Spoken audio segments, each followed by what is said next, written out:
One. Okay. The Open Society Institute says that the national incarceration rate has more than doubled since 1985. 60% for non-violent offenses.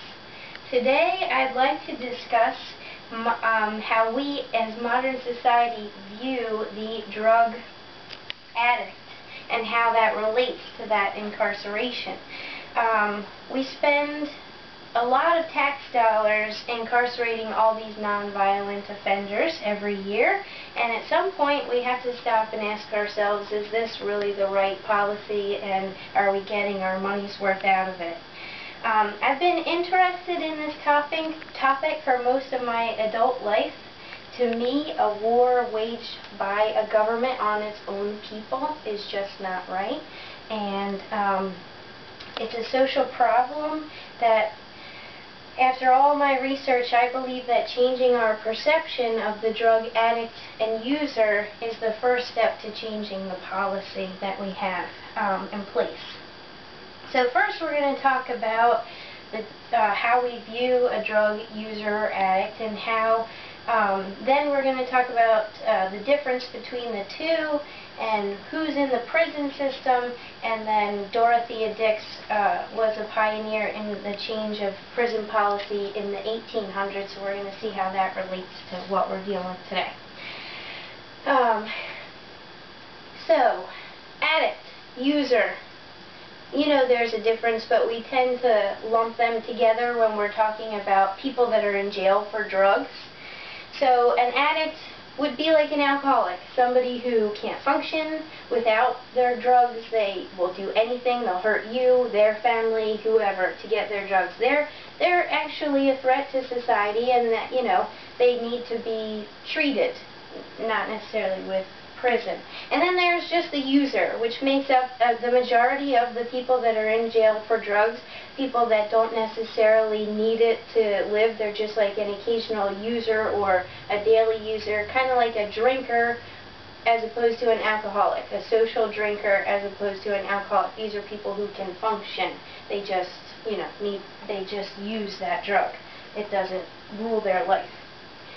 So currently, our opinion of a drug addict or user is one and the same. We fear them, we don't like them, we're happy that they're in jail. But what I propose is that we pity them, especially the drug addict. We have to separate the drug addict from the drug user and pity the drug addict as someone who's ill and needs help for, you know, medical treatment. So that brings us to the first PowerPoint here. These are the people that are in drugs in prison. You know, right now we're right around, well, we're almost to 2 million Americans. This is, you know, most people are in jail for possession. These are the people that bring it in, of course. And most of those people that are in jail for possession are in jail for marijuana as of 2006, which, as we know, is not as, these people aren't going to kill you to get their marijuana. People that are addicted to heroin and cocaine and other kinds of drugs, these are the kind of people where when they're an addict, some of them will harm you or themselves in order to get the drugs. Most of these people, 41% of the people that are incarcerated for possession, 41% are rearrested and then reincarcerated for the same offense. We spend about $30,000 per inmate per year to keep them in jail, and that seems like a lot of money for people that are non-violent offenders. So, according to, next slide, as of 1980, there was, of course, a spike in people being incarcerated, and that had a lot to do with the war on poverty that right around this time came the war on drugs and became really popular.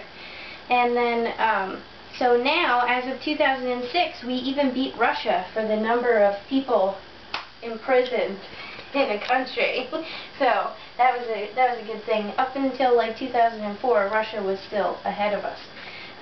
So 50% of the federal population that's in jail is in jail for drug-related possession crimes, all the above.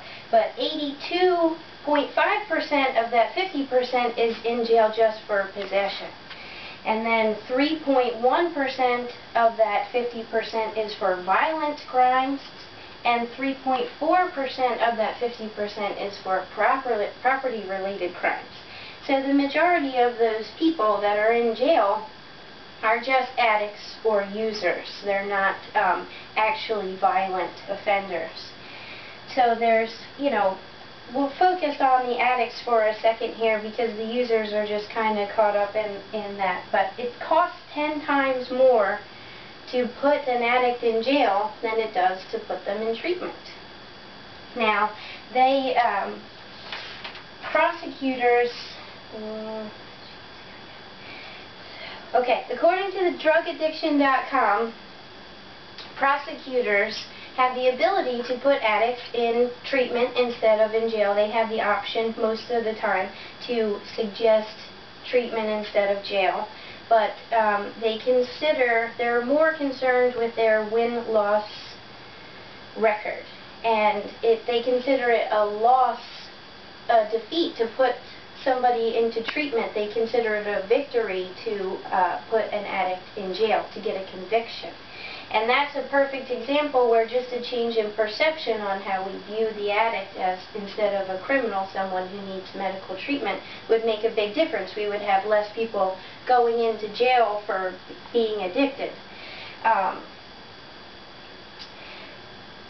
If they were to change their perception, like as if they were a person that was ill, they wouldn't consider a conviction for a mentally ill person a victory. They would consider it wrong. This brings me to Dorothea Dix. At the age of 39, she was a school teacher, and this is 1841. She visited a jail to teach some of the inmates there on Sunday, like a Sunday school thing. While she was there, she witnessed mentally ill people being imprisoned with criminals and all being treated horribly, like chained to walls and that sort of thing. So she started legislature in Massachusetts, where she lived, to separate the mentally ill people from people that were just in jail. Because at that point they were hated and feared, and people thought they should be separated in jail, just like drug users are today. So after she won in Massachusetts and she set up mental hospitals there, Memorial Mental Hospital, to separate the mentally ill there, she moved on to the rest of the United States and Europe, and by 1856 she had founded 32 mental hospitals, 15 schools for the feeble-minded, that's their quote, and a school for the blind, plus numerous training facilities for nurses. So in a relatively short amount of time, she made an effective change in the way the U.S. and Europe dealt with their mentally ill. And I think that we have to stop jailing addicts now, just like we jailed mentally ill people then, so they can be treated with care and with medical attention, and maybe there will be less relapses and less taxes spent, less people in jail. Everybody wins. We good?